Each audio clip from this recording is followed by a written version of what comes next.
Friends, ఇప్పుడు అందిన వార్త. బ్యాంక్లో డబ్బుల్ని ఫిక్స్డ్ డిపాజిట్ చేస్తున్నారా? ఈ వీడియో మీకోసమే అంటూ వార్తలు అయితే వస్తున్నాయి ఫ్రెండ్స్. మరి దాని గురించి వీడియో చేయడం అనేది జరుగుతుంది. ఫ్రెండ్స్, వీడియో స్కిప్ చేయకుండా చివరిదాకా చూడండి. అలా అయితేనే మీకు పూర్తి ఇన్ఫర్మేషన్ అనేది అందుతుంది. అలానే లైక్ చేసి సబ్స్క్రైబ్ చేసి మరిన్ని లేటెస్ట్ అప్డేట్స్ కోసం బెల్ ఐకాన్ అయితే క్లిక్ చేయండి ఫ్రెండ్స్. బ్యాంక్లో డబ్బుల్ని ఫిక్స్డ్ డిపాజిట్ చేస్తున్నారా? అయితే తస్మాత్ జాగ్రత్త. ఫిక్స్డ్ డిపాజిట్ చేస్తే మంచిది, కానీ చేసే ముందు ఫిక్స్డ్ డిపాజిట్ చేయడం వల్ల లాభ నష్టాల్ని ఒక్కసారిగా బేరీజ్ వేసుకోండి. లేదంటే ఫిక్స్డ్ డిపాజిట్ ఎందుకు చేశానురా భగవంతుడా అనుకుంటూ తలలు పట్టుకోవాల్సి వస్తుంది. ఇంతకీ ఏం జరిగిందంటే చూసేద్దాం.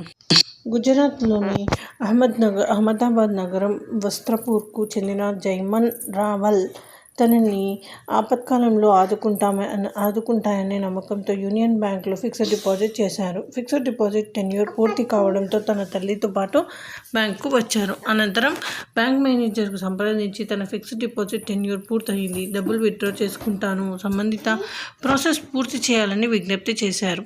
అయితే దీంతో సదరు bank manager customer bank account వివరాలు తీసుకుని డబ్బులు విత్డ్రా ప్రాసెస్ ప్రారంభించారు. ఈ క్రమంలో తన ఎఫ్డి ట్యాక్స్ ఎక్కువ మొత్తంలో డిడక్ట్ అవ్వడానికి గమనించారు. ఇదే విషయాన్ని బ్యాంక్ మేనేజర్తో ప్రస్తావించారు. బ్యాంక్ మేనేజర్ నుంచి వచ్చిన సమాధానంతో కస్టమర్ జైమన్ రావెల్ సహనం కోల్పోయారు. ఎదురుగా ఉన్న బ్యాంక్ మేనేజర్ కాలర్ పట్టుకుని ప్రశ్నించారు. బ్యాంక్ మేనేజర్కు సైతం కస్టమర్ చొక్కా కాలర్ పట్టుకున్నాడు. అనంతరం ఇరువురి మధ్య మాట పెరిగి దారితీసింది. ఆ వీడియోలు ప్రస్తుతం సోషల్ మీడియాలో వైరల్గా మారాయి. అలానే కుమారుడు బ్యాంక్ మేనేజర్ల మధ్య జరుగుతున్న గొడవని ఆపేందుకు కస్టమర్ తల్లి ప్రయత్నాలు చేసింది. బ్యాంకులో పనిచేస్తున్న ఉద్యోగి శుభమన్ను కోరింది. ఇరువురి మధ్య కొట్లాట తారస్థాయికి చేరడంతో చేసేది లేక తల్లి తన కుమారుడిని కొట్టింది. దీంతో తల్లి కొట్టడంతో కుమారుడు వెనక్కి తగ్గడంతో గొడవ సద్దుమణిగింది. బ్యాంకులో జరిగిన దాడిపై సమాచారం అందుకున్న వస్త్రపూర్ పోలీసులు కేసు నమోదు చేసుకుని దర్యాప్తు ప్రారంభించారు. మరోవైపు ఫిక్స్డ్ డిపాజిట్లే కాదు, ఇతర బ్యాంక్ లావాదేవీలపై జాగ్రత్తగా ఉండాలని ఆర్థిక నిపుణులు హెచ్చరిస్తున్నారు.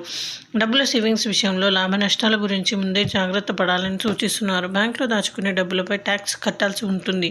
అలా ట్యాక్స్ కట్టే పని లేకుండా నిబంధనలు పాటిస్తూ డబ్బుల్ని ఆదా చేసుకోవచ్చు. అందుకే డబ్బులు దాచుకునే విషయంలో కస్టమర్లకు సరైన అవగాహన ఉండాలని సూచిస్తున్నారు. సో ఇది ఫ్రెండ్స్, ఈ విధంగా వార్తలు అయితే వస్తున్నాయి. మరి జాగ్రత్తగా ఉండండి. Thanks for